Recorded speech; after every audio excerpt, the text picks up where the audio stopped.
Can you believe that The Greatest Showman comes out on DVD in a few weeks' time? This is a glorious day. It's still in the cinemas, isn't it? I saw somewhere or read somewhere, or maybe it was Mark Commode's podcast, they mentioned this, that The Greatest Showman has broken records in terms of when it went to number one in the UK box office.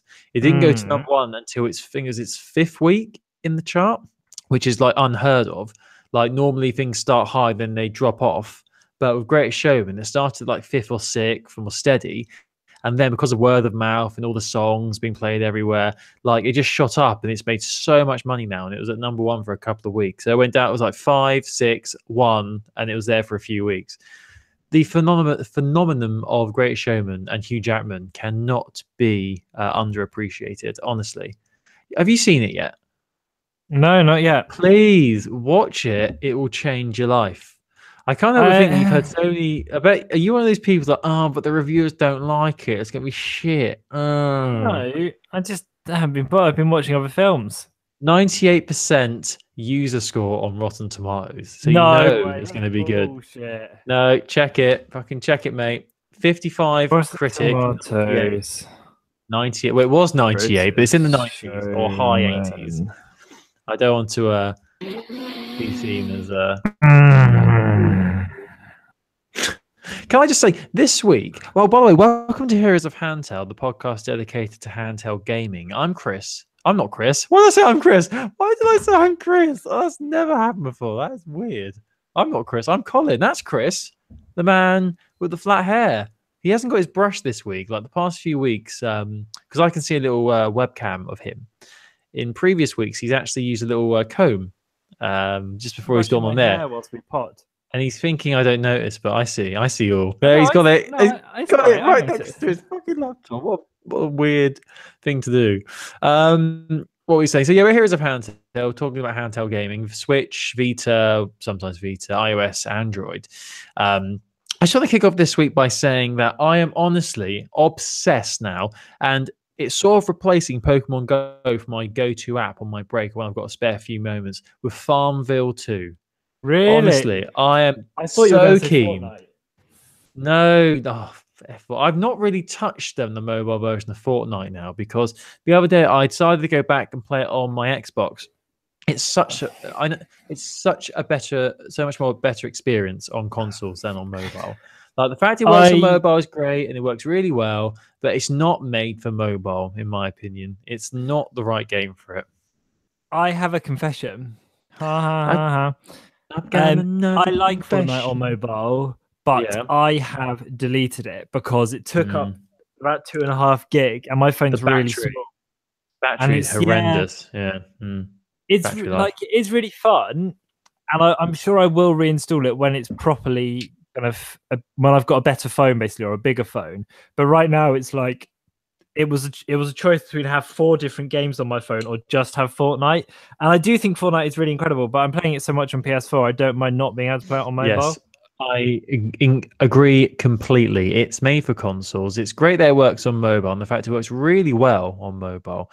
But the fact it drains the battery, the controls are a bit fiddly. It's just so much better on consoles. And I played back on my Xbox the other day for the first time in a while, and I finished 12th, and I was very happy with that in solo. I thought I did pretty good. Congratulations. I did. I don't know what the place was called on the map, but I was sat in like a bath. Someone came in, I shotgunned them in the face, and I took their crossbow.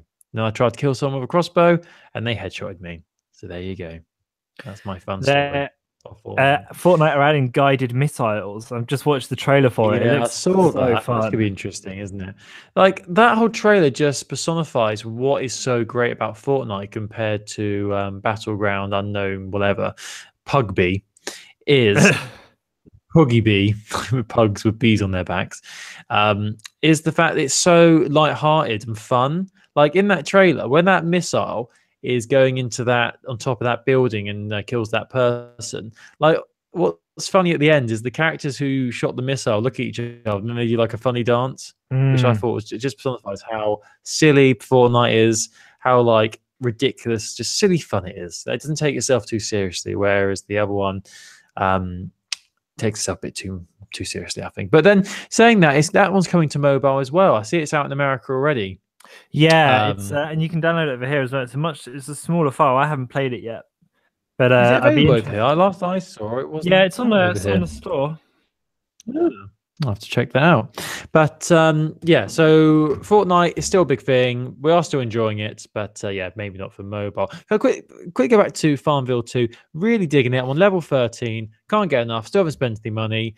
Just keep making that goat milk, that butter, making those strawberry cheesecakes. Oh, it's just such nice. It's just so nice. Just a nice game. I've got like 2 cows. I've got a goat. I've got a dog. It's just brilliant. Honestly, if you've not played Farmville 2, it will change your life. If you just bear with it, give it a few days, you will be obsessed. I love it. It's great.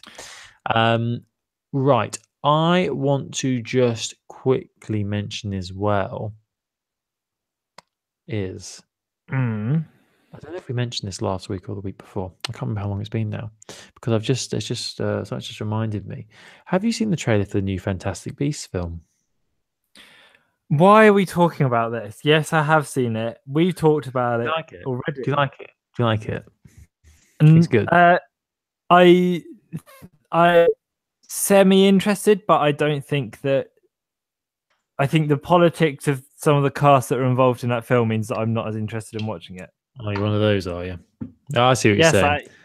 I am one of those. In terms of the trailer itself, it was actually pretty good, pretty well done, I thought, and looked a bit more exciting than the first one. And also, I saw another trailer for Infinity War, and it looked great, but I know you've probably not seen that. Yeah, I have seen that. I've gone in on Infinity War trailers.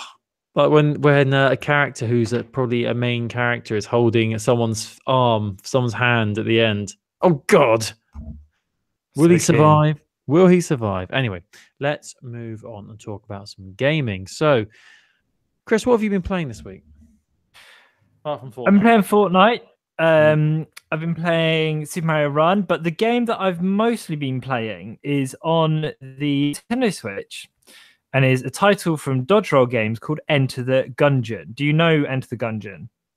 You've asked me like 3 times on this podcast, 3 separate episodes. The first time you mentioned it, you got funny at me because I couldn't pronounce Gungeon properly. Oh yeah, you were really hard to. You really weren't getting the concept of a gungeon, were you?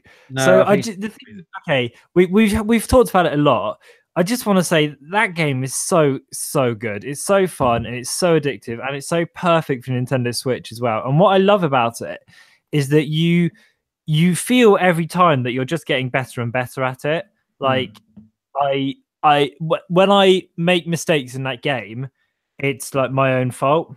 So yeah, I love that game. I think it's just superb, and I would really recommend getting it. The only thing I haven't done properly is play with other people, but I will do that at some point, and I think it'd be even better in co-op. But it's just so addictive, and the gunplay is so good, and it's like it's user friendly as well. That's what I like about it, because sometimes roguelikes put me off because they can be a bit hard to work out, but this one, like, everything makes sense and it's just simple enough. So I'm playing a lot of Enter the Gungeon, and I would really recommend it on the Nintendo Switch. Good. Sounds fun. There's some breaking news. Beep beep beep beep beep beep beep beep beep beep beep. June the 15th, Disney have announced Lego The Incredibles coming to Nintendo Switch. Well, this isn't a surprise, really. Lego games and The Incredibles goes hand in hand, doesn't it? So, what do their family look like? Do they look good? Do they look? Yeah, I mean, the trailer isn't. The trailer is, not particularly in-gamey, but it does look, it looks fun.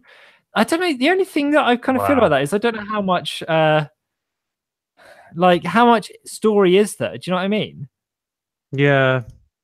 I mean, do you reckon this game is going to tackle the second one?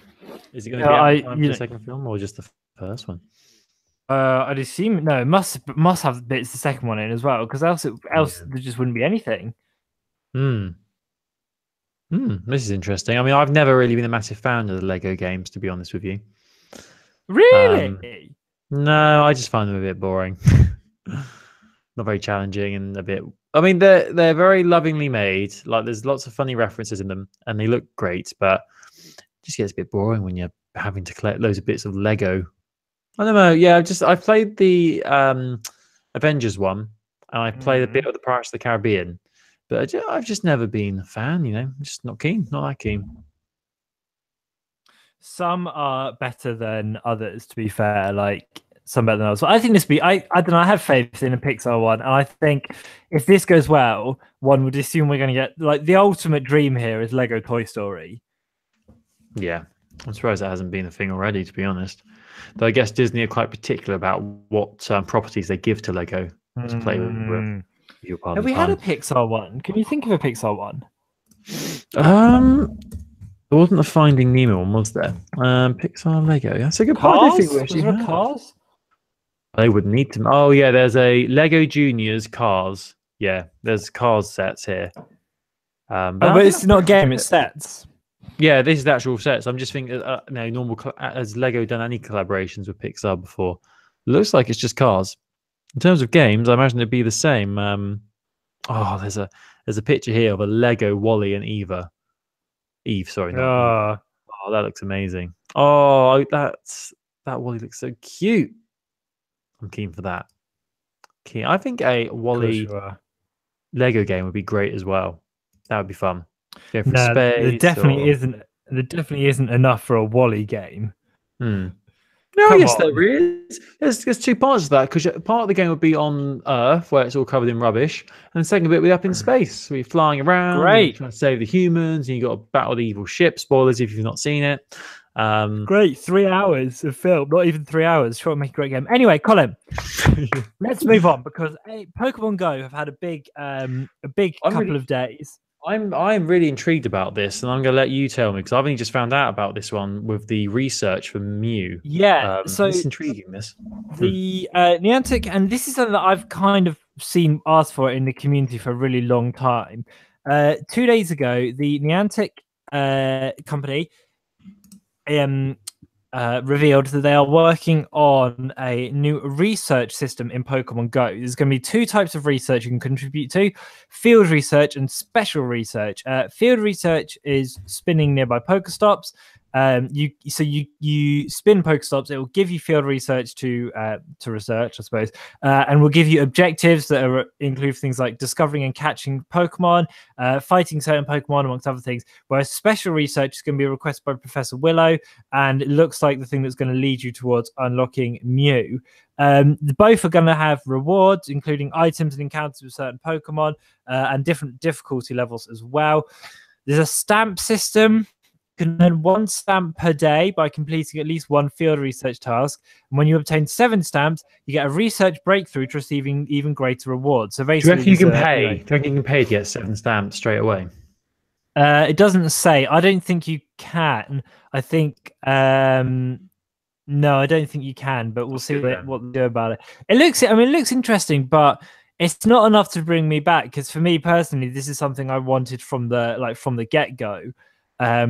But fair play, and in obviously a lot of people are going to really get into this, and like the idea of kind of objectives in a free to play game is something that stimulates people a lot. We've seen that in not to go back to it, but in Fortnite, for example, the objectives in there means that people definitely have changed their gameplay, and it will be interesting to see how it affects people in Pokemon Go as well. Hopefully it'll be a good system. It's good that they're adding an extra incentive for people to play it. I think something a bit new. Yeah, I'm really intrigued to see how this will work. Interesting that this is how they're choosing to do their legendaries, rather than doing it by just battling them in the gym, that you're actually going to have to work hard to unlock it. Is quite interesting. Yeah, they had to add something new in, didn't they, to spice it up a little bit, because it was getting a bit stale. Yeah, exactly. This happens in Pokemon Go. They add new feature, and it gets a bit stale and people get bored, so they add in something different. Do we know when this is going live? There doesn't seem to be a date on here. About no, there's nothing on here about when this is going live, so I guess I'd assume fairly soon, if not now. Yeah. Well, I don't think it's live now. I'll have to double check that. Well, turn on your Pokemon Go and find out. Well, I do every day. There's actually something else Pokemon Go related that I just want to quickly mention. So something that Niantic have been doing since the beginning of the year is the Community Day events. They had one in January, they had one in February. I really enjoyed the one in February because what it was for 3 hours on one day. It's on the same day around the world, but it's different times depending on what time zone you're in. For 3 hours, a certain Pokemon appears more often, well, basically the only Pokemon that appears. And then if you upgrade that Pokemon to the higher level, if you evolve it, that evolved version will have an exclusive move that won't be available for anyone else. And it's only available within those 3 hours. And I had it with Dratini, which was spawning everywhere. And I managed to evolve my Dragonair into Dragonite, which was amazing, and it's really powerful, and it's got a unique move, which I'm very happy with.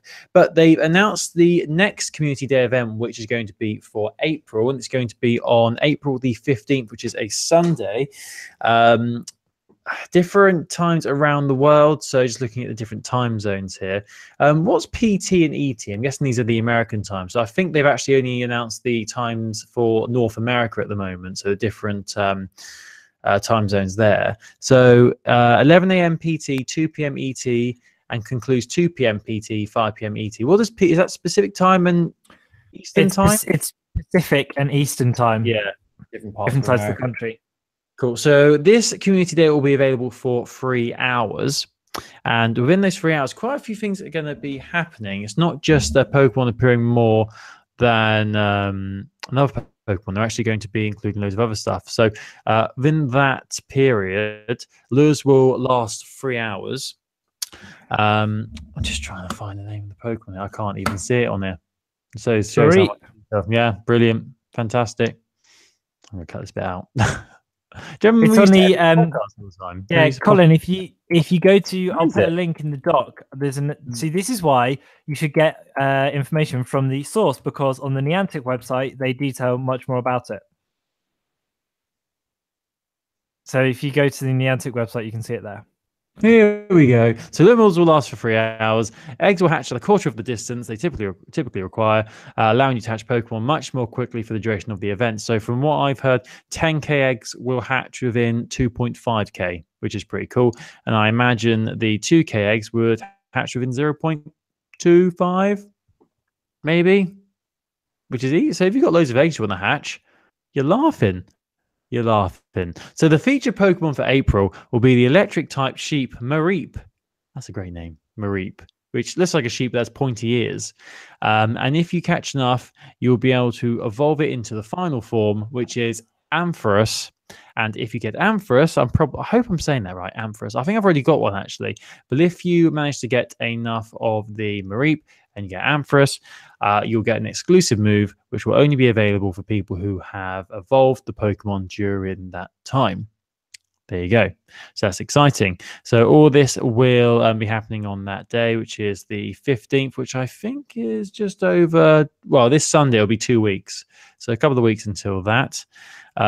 So before that as well, there's already an event going on actually over Easter, where they're changing the hatch times for the eggs. Actually, they're changing what's going to hatch out of the lower eggs, so your 2Ks and your 5Ks.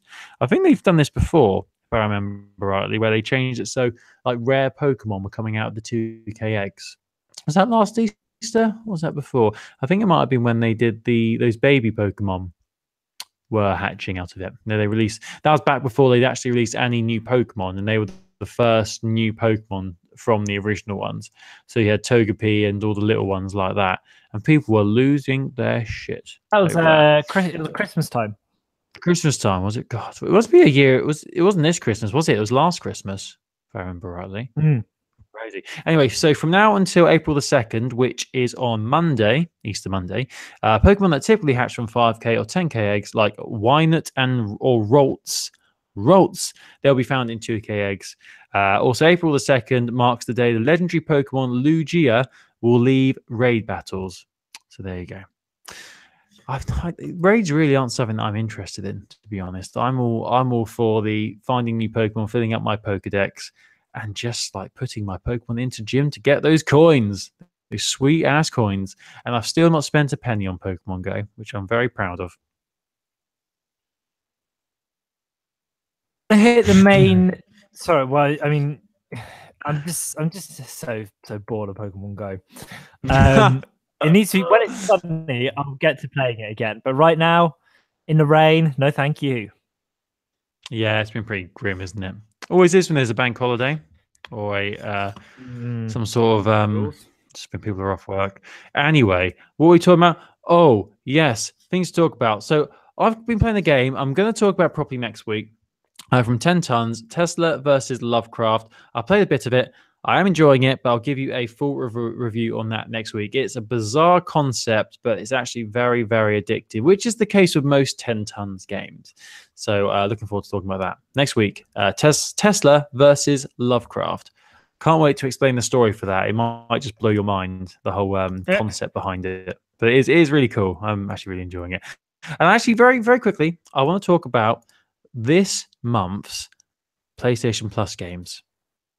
Because soon we won't be able to talk about this anymore because Vita is leaving PlayStation Plus, as is PlayStation 3. Well, but for now, it's a year away. It's hardly soon. I know. Like when it was first announced, people were like saying, "Oh my god, this is unbelievable. We're going to throw our Vitas away." But yeah, you got a year to wait, so calm down. So the two games that will be available for PlayStation Plus subscribers for the month of April are going to be. I'm just looking at these two games. There's Qbert Rebooted and 99 Vidas. Now, Qbert Rebooted, I think. Wasn't that free before? I swear I played this game, and most of the games I played on Vita were probably free. Let's be honest. Oh no, Cubert's a reboot of an old game, isn't it? It's where you go up that pyramid and you have to get squares and stuff. Cool. So that one's free, and also this other one I've not actually heard of it, so I'm going to do a quick little Google and find out more. 99 Vidas. Let's have a look. 99. 99 Vidas. Oh, 61% on Metacritic. It's a side-scrolling beat-em-up video game developed and published by QU Byte Interactive, inspired by the classics of the genre of the late 80s and 90s, such as Double Dragon, Final Fight, Golden Axe, Streets of Rage. So there you go. So games that are inspired by games of an era gone by. So if you're a gamer of the older demographic, then get some nostalgia. If you never played these games before, check them out because they're free, which is very exciting. So that's what you'll get if you have a PlayStation Vita and you've got PlayStation Plus as well. Boom. Sorry, my mouse is falling apart. It's falling apart. Oh, there we go. It's okay. It's fine. Oh, God. Colin. Batteries. It's a lie. It's a lie. Let me talk to you about the big Switch news of the week, because I think this is actually really interesting, and it's not. Is it big because you want it to be release big? Or be honest with me, because you put in cap. No, it's big because it's big. Oh no, I'm not talking about that. Oh right, yeah, that is big. That. Yeah. Right, come on then. So last week, GD's Games Developer Conference was happening in America. Our invites got lost in the post, but basically it's a kind of forum for game devs to get together and talk to each other about issues and kind of how they made things work in video games and like coding and stuff like that. And Nintendo did a special media presentation there, and this is coming from DualShockers.com, by the way, who were there. And Nintendo announced at that conference, really interestingly, two really interesting nuggets of news. First of all, for the first time in the United States, third-party digital sales have exceeded physical sales, which means that more people are buying third-party Nintendo games on the eShop than they are physically, which is kind of incredible. Like, I guess people really love like the idea of taking stuff on the go, but there's been some really big third-party releases, you know, like Doom and Skyrim, and the fact that people are opting to play this digitally on Switch rather than physically buying it is it's like quite a big deal, I think. What do you reckon? But then doesn't it just come down to how there's more options for third-party games than first-party games on the Switch at the moment? No. It's not that the comparison isn't third-party versus third-party. It's third-party digital versus third-party physical. So the point is people are choosing to make the whopping download rather than going out and buying the disc. The whopping download. Well, isn't this a trend across the whole of video games that people would rather have it on their device rather than have a disc? I don't know if it is, because quite often people like buying discs so they can trade them in afterwards. And also, you know, the internet speeds aren't. People want the convenience. The fact is that this is the first time in the United States for this to happen with Nintendo anyway. So I think that's pretty big. But could this be that there's less places to buy these games from now, physically? Yeah, that's also true. And a big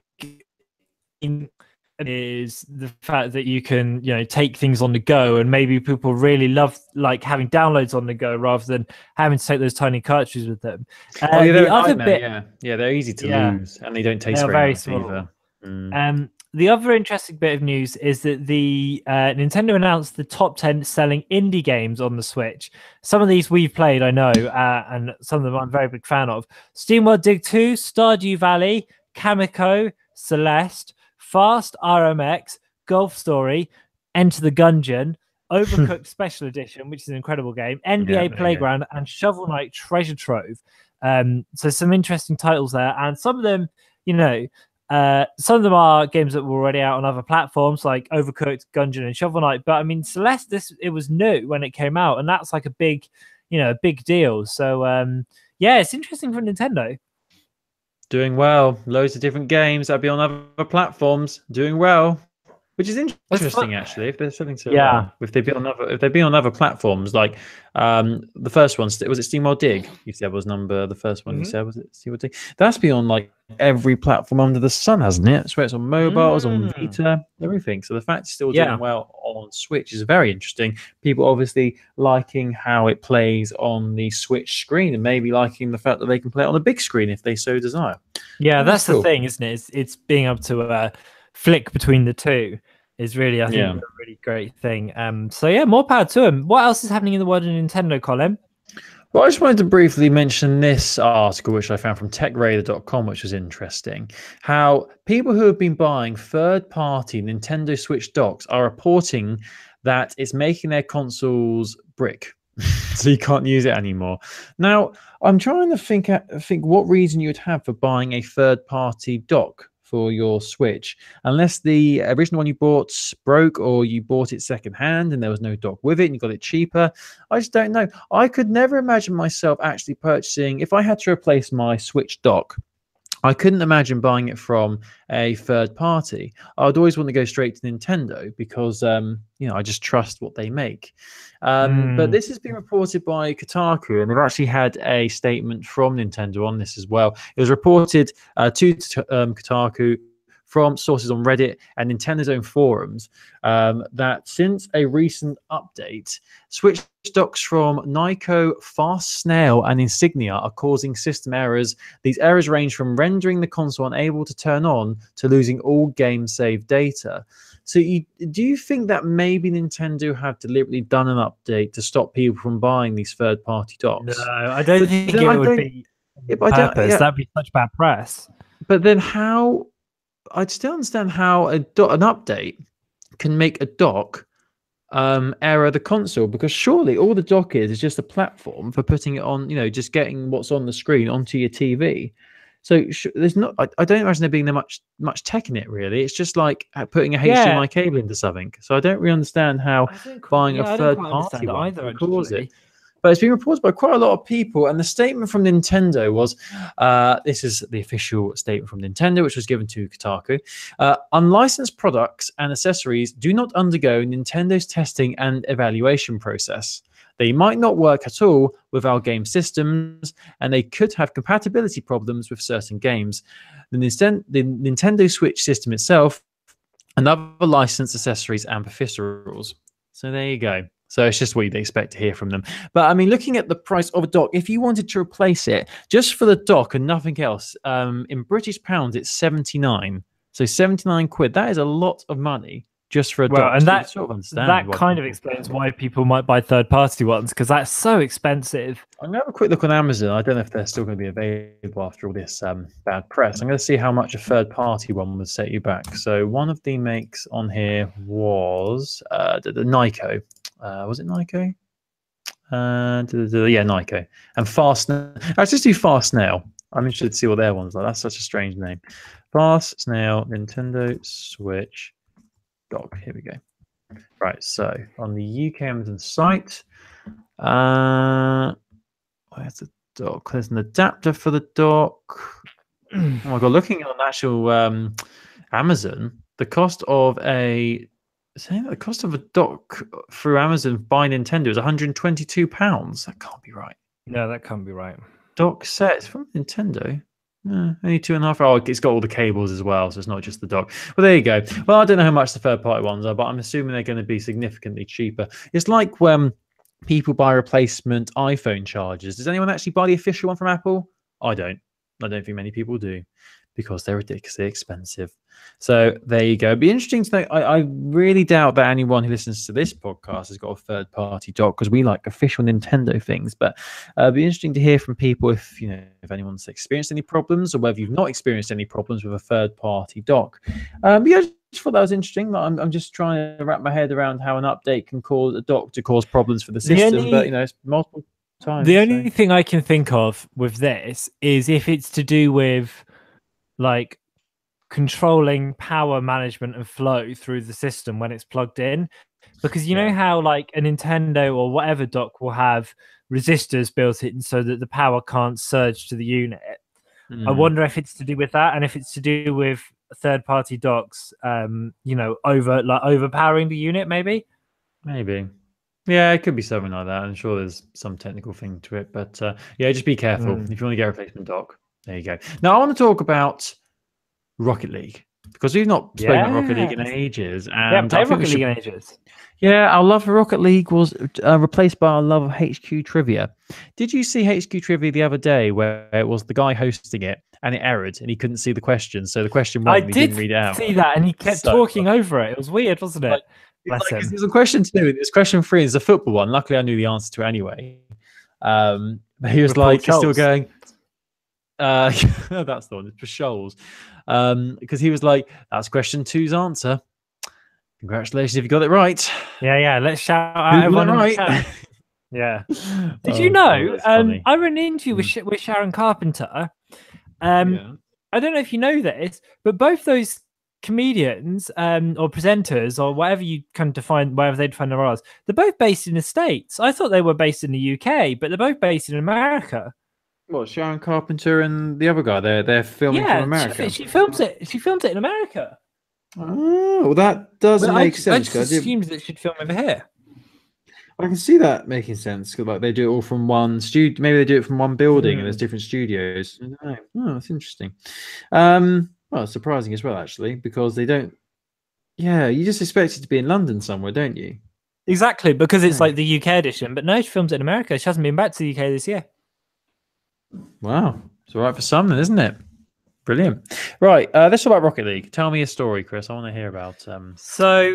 Rocket League on Switch is next week on April 3rd, bringing its tournament update, previously known as the Spring Feature Update. It comes out on Tuesday once Nintendo have cleared it, which will bring a new tournament system, allowing you to create and join in-game tournaments, restricting entry into tournaments by you can do it by sort of competitive rank and stuff. There's also going to be additional ways to sort your item inventory, changing your basically more customization for your cars when they're orange and blue, team improved in-game connection, improved chat methods, performance and additional graphic settings as well for the Switch version, and that includes they're doing some fiddling with like the resolution and stuff. You can watch the trailer. We have put a link on handheld.wordpress.com to the article where you can read all about it from Rocket League website. April 3rd that comes out. That's really exciting. I mean, not the game runs poorly anyway, but one of the things they're adding is a connection status. Like you can check to see how good the connection is, which I think will be really useful. Yeah, that would be handy, actually. It's always good to know. Like, if you're losing badly, you can give a reason as to why you're losing badly now. It's because of bloody lag. It's lag. All about the internet. The next... I'm just going to straight roll, Colin. Straight into it. I've got 2 little bits of news, then we can talk about our big bit, okay? So, Nintendo have applied for 9 trademarks in Japan for downloadable video game programs, including... the word Octo, Dylan's Dead Heat Breakers, Luigi's Mansion, Mario and Luigi, Metroid, Metroid Prime, Smash Bros, WarioWare, and most excitingly, Warioland, which is the second new trademark for Warioland within the last year. This is coming from Japanese Nintendo.com. So obviously part of these are just like renewing their, their titles and their names and stuff. But man, if Warioland is a new type of WarioWare on the Switch, I am all in. If you've not played WarioWare before, it's this kind of madcap, frantic mini game. There's one coming out for 3DS later on in a year.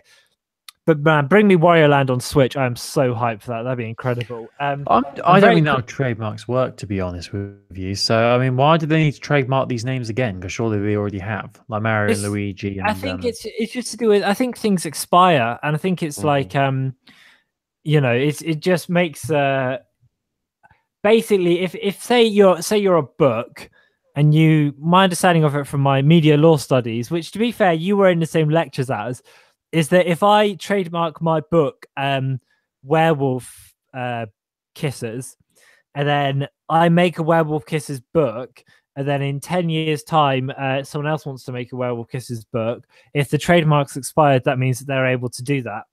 And it not be, I won't have grounds to be upset about that. And the other little bit of news, before we hit the big time, is that a Nintendo and video game leaker called Pixelpart on Twitter is talking information about the Pokemon Switch games, and he's got he or she has some inside sources, and they're saying 2018 release in 2 versions. It's been confirmed by multiple sources, and it collaborates with information published by Pokegraph, a French Pokemon website, and apparently Bandai Namco are going to be showing off merchandise in May. So, I mean, this is obviously, leaks. It could be nonsense, but Pixelpart's got a fairly good track record, so fingers crossed. Are you going to play Pokemon if it comes to Switch? No. I tried X and Y and didn't last very long. Just ended up catching loads of frogs in the wild, and it was like, what the hell am I doing here? Then I tried to play it online, got matched up with someone who got 99 level Pokemon, and I got killed in like 2 hits. So my thoughts of Pokemon and my previous experience are damaged by this. So what do you reckon they'll call it though?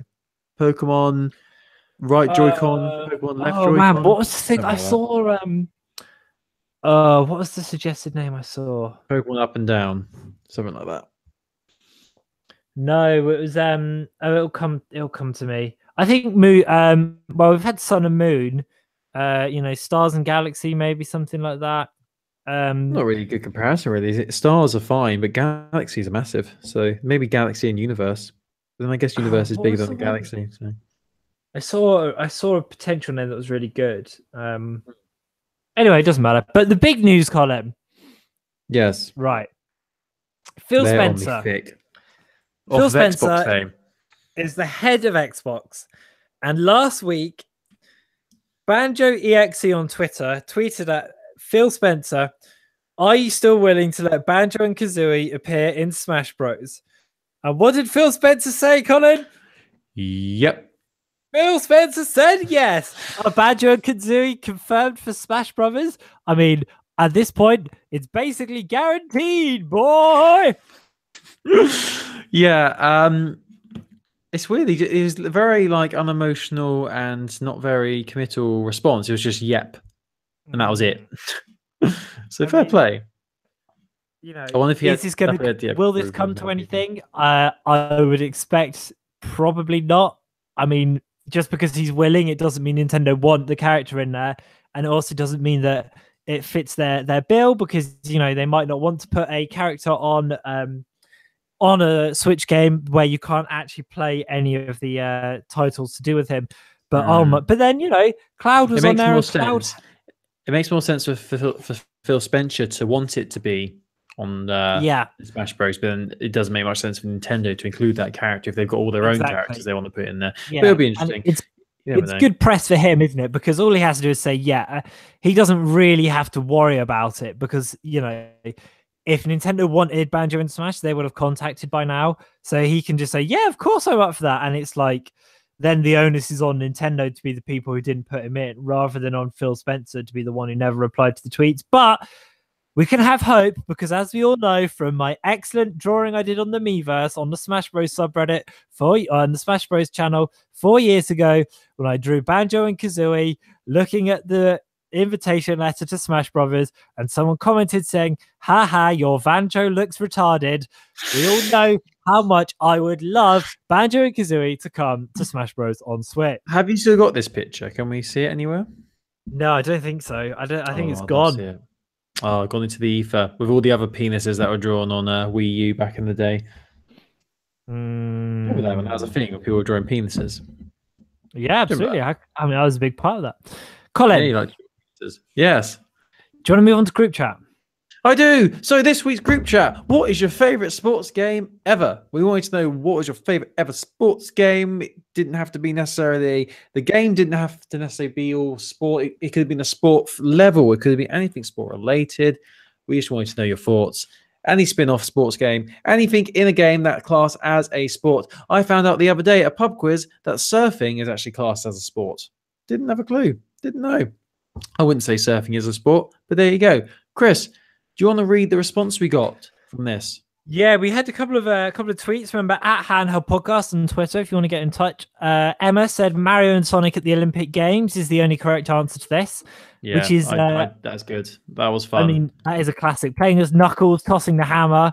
That was some sweet memories. But do you remember how mad it was as well at the time when they were like, "We're making a game. It's Mario and Sonic, and it's at the Olympics," and it actually turned out to be really good. Well, I just remember the Winter Olympics one where Donkey Kong was figure skating, and I was all in after I saw that. It was just fantastic. It was great.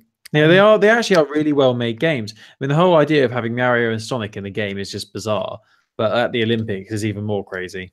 Really, who would have thought it 20 years ago? We've also had one from Phil who said he quite likes the wave race games.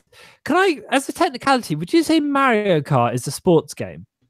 Oh, yeah, it's racing, which is classed as a sport. So yeah, I'd say that's a sports game. Interesting. Let's think about that. What's the one for you? Now I'm going for a mini game within a game, and the game itself is called Rugrats Raptors Rage. Reptiles Rage. Thank you. Reptiles Rage. Honestly, how have you probably not seen Rugrats for years and you just knew that instantly? That is fair play, my friend. Anyway, Reptiles Rage. Are you sure it's Reptiles? Not Raptors. Sure, it's called Reptar. Yeah, it's Reptiles Rage. Yeah. There you go. Reptiles Rage. Anyway, right. So, obviously know this game then. Rugrats, Reptiles Rage. There was a mini game in there, which was mini golf. You could play as any of the characters from Rugrats, so Angelica, Chucky, Tommy, any of them. And it was just so fun. It was great. The graphics were awful. The animations were poor, but it was actually a really good golf game. And the courses were really cool as well. There's one with a big pyramid. There's one with a massive ice cream mountain. There's one with a reptile actually destroying a miniature village. It was so cool. And there was a really nice, the pyramid level. You can actually go off the course, go into the pyramid and just run around the pyramid. And there'll be like mummies and things in there. It was really good. And that was a great game. It was actually really challenging. Some bits of it were quite scary for a kid's game. There's a bit where you have to go around the house at night with a torch and there's ghosts everywhere. I used to get creeped out by that level. I don't know about you, but that was creepy. But yeah, fantastic. Great golf game. Addictive. Fun to play co-op.